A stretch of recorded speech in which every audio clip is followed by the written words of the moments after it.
Hi there, my friends. How are you doing? My name is Ashley Braden. I am the Message Fixer.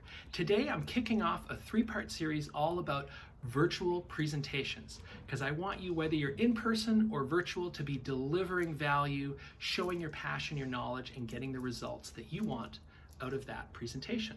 So the first of this is about planning.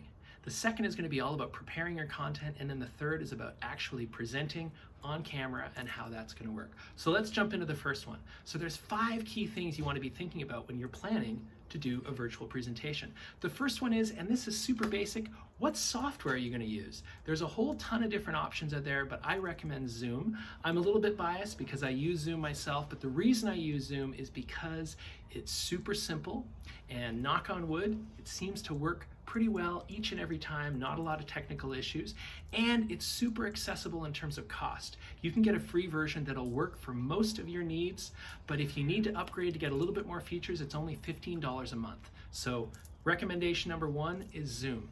The second thing is make sure that you have a camera on your computer that's functioning so that when you're presenting, people can see your face.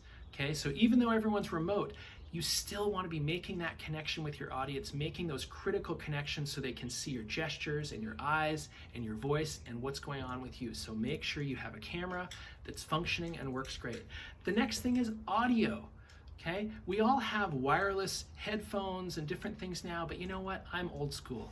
I like the wired version. And so you can't see it here, but my lavalier mic, you can get it for about 20 bucks off Amazon, but it's wired into my camera and it just alleviates any static, noise, delay, anything like that. So get yourself a basic microphone, wire that sucker in so you have great audio. The fourth thing, and this is something you can set up in Zoom when you're setting up the software, is set it up so that when people enter your meeting, you have it set to mute upon entry. And what that means is that when they join the call, you won't have any background noise or typing on keys or any noise that's going on in their environment. Because it's no different than if you were in an in-person presentation and someone comes in and slams the door or moves a chair or something like that. It's distracting. You don't want any of those distractions. Okay, so set that up the moment you get the software. And then the fifth point, another really critical one, is lighting and the background. Okay, you want to be professional. You want to be perceived as confident and knowledgeable as a subject matter expert that you are. And so lighting and background plays a big role in that. So first of all, lighting. You want to make sure you have good lighting. So it doesn't matter where you are. If possible, try and get 2 sources of light. You obviously can't see them, but I have 2 light sources pointing at me now. The reason you want 2 is because what they will do is they will cancel out shadows. Because if you just have one from the side or from above, that's when you get some of those scary looking shadows. And since this isn't Halloween, we don't want shadows. We want nice, clear lighting on your face and your torso. All right, so 2 light sources. I'll bet you're talking about $30, maybe $40 max. Through Amazon. So definitely lighting is key. And then background. You can see I have a nice backdrop here. You don't need to have a backdrop, but I want you to just think about what do you want your audience to be thinking about you with the background you have. So if it's in an office, it's a professional setting, you've got some books on the shelves and you're good with that, great.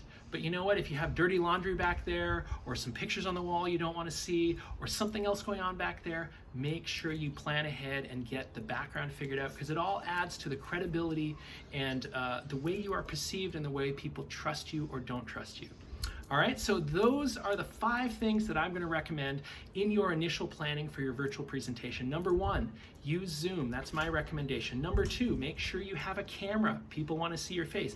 Number 3, have great audio. I recommend a wired lavalier mic. And then 4, set the software up so everyone who enters is muted upon entry. And then last but not least, make sure you have great lighting and a background you can be proud of. All right, my friends, good luck out there. Keep doing what you're doing. Have a great day. Cheers.